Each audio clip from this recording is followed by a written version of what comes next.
स्वागत है आपका अपने चैनल स्मार्ट ज्ञान अड्डा में। जी हाँ फ्रेंड, 1 to 5 के सक्षमता का रिजल्ट आ गया है और 1,39,000 शिक्षक पास किए हैं। और अब बात जो निकल करके आ रही, जिला आवंटन हो गया है, लेकिन एक जिला की परिधि काफ़ी बड़ी होती है। कई जिले 100 200 किलोमीटर के रेडियस में फैले हुए हैं। ऐसी स्थिति में जब सरकार ने खुद कहा है कि आपको आवास अपने जो है विद्यालय से 15 किलोमीटर दूर रखना है, ऐसी स्थिति में आनंद कौशल ने सरकार को ये ज्ञापन दिया है कि आप जब खुद कहते हैं कि 15 किलोमीटर के दायरे में आवास रखे, विद्यालय से 15 किलोमीटर से अधिक दूर में न रहे, तो शिक्षकों को मनचाहा जो है ट्रांसफ़र दिया जाए। जिला तो आपने दे दिया है, विद्यालय उनके हिसाब से दिया जाए, यानी कि उनका जहाँ भी आवास हो उस आवास से वो 5 किलोमीटर के अंदर में विद्यालय ले ले, ताकि वो समय से विद्यालय पहुंच सके और सभी कार्यों को सुचारू कर सके। शिक्षक लंबे समय से ट्रांसफ़र का इंतजार कर रहे थे 18-20 वर्षों से, और आप यदि उनको जिला बदर कर देंगे और काफ़ी दूर ट्रांसफ़र दे देंगे तो कई शिक्षक जो है राज्यकर्मी तो बनेंगे, लेकिन काफ़ी ज़्यादा उनको कुछ लाभ मिलेगा नहीं और वह समय विद्यालय भी नहीं पहुंच सकेंगे और सेवा भी नहीं दे पाएंगे। तो क्या कुछ कहा है शिक्षक नेता आनंद कौशल ने, सीधे लिए चलते हैं अगले स्लाइड पर और दिखाते हैं क्या कुछ कहा है ऐच्छिक स्थानांतरण को लेकर। के दायरे में शिक्षक रहे ताकि समय से विद्यालय पहुंचे, और ये नियमावली ला करके अगर विभाग ऐसा चाहता है कि शिक्षक को अपने जिला से हटा करके 100 किलोमीटर दूर पहुंचा दे, तो ये व्यवहारिक नहीं है। आप एक तरफ कहते हैं कि आपका घर जहां हो वहां से 15, स्कूल जहां है वहां से 15 किलोमीटर के दायरे में घर होना चाहिए। दूसरी तरफ आप कहते हैं कि आप ऑप्शन दीजिए, परीक्षा पास करने के बाद आप ऑप्शन दीजिए परीक्षा का फॉर्म भरते समय कि आपको 3 जिला कौन है जहां पे आपका हम ट्रांसफर करते हैं। ये जबरन ट्रांसफर का बात नहीं था, माननीय मुख्यमंत्री जी को बताया गया है कि ऐच्छिक स्थानांतरण की सुविधा। जो हमारी बहन आज हमारी 18 साल से ट्रांसफर का इंतजार कर रही है, उनका आप ट्रांसफर देने के बजाय उनको आप जिला बदर उनको बेघर करने का ऐसे थोड़ी चलता है। तो माननीय मुख्यमंत्री जी को बताया गया है कि हमारी 2 लाख से अधिक बहना और भाई जो है हमारे 4 लाख, वो सब परेशान है इस नियमावली को लागू होने से।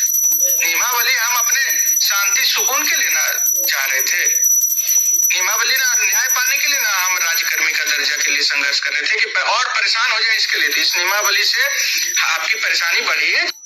आज आपकी जो नियमावली में कमियां रह गई हैं उसको पहुंचा दिया गया है। संशोधन जिन बिंदुओं पर होना उसको स्पष्ट रूप से रेखांकित कर दिया गया है।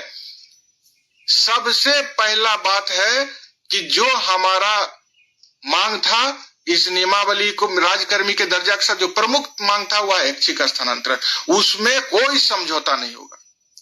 माननीय मुख्यमंत्री जी से हम लोग विभिन्न माध्यम से रिटर्न में मौखिक रूप से यह बात कह चुके हैं। अब माननीय मुख्यमंत्री जी से लगातार प्रयास किया जा रहा है कि समय दें, बात करेंगे, उनको समझाएंगे।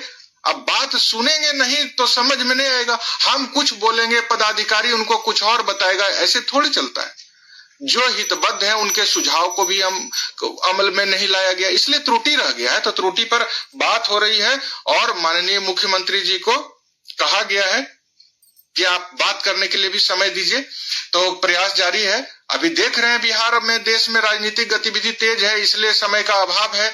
हमको विश्वास है शीघ्र समय भी मिलेगा, और अगर समय नहीं मिल पाता है तो कोई दिक्कत नहीं है। बात करने का क्या है, बात करने का क्या है। आप माननीय मुख्यमंत्री के संज्ञान में, उप मुख्यमंत्री जी के संज्ञान में सभी नियमावली की त्रुटियों को हम लोगों ने लिखित रूप से भी रख दिया है। अब उनके द्वारा शीघ्र इसका निराकरण कर दिया जाए, संशोधन करके तमाम चीजों जो हम लोगों का सुझाव है उसको समाहित कर लिया जाए। दूसरी बात, विद्यालय का जो समय सारणी परिवर्तित कर दिया गया उसका हम लोगों ने भी काफी अध्ययन किया है। अभी हम देख रहे थे 1 जनवरी को पत्र शिक्षा विभाग के द्वारा जारी किया गया है, उसमें एनसीएफ का हवाला दिया गया है। हम लोगों ने एनसीएफ का जिक्र करके माननीय मुख्यमंत्री जी से मांग किया था कि जो एनसीएफ है, एनसीईआरटी के द्वारा जो जारी किया गया है उसमें उसको देखा जाए और उसके आधार पर जो है हम लोगों का समय विद्यालय का फिर से सुधार किया जाए। पूरे सब लोग जानते हैं कि जब से शिक्षा का अधिकार अधिनियम लागू हुआ है उसका पालन पूरे देश में किया जा रहा है। 2023 में जब नेशनल कैरिकुलम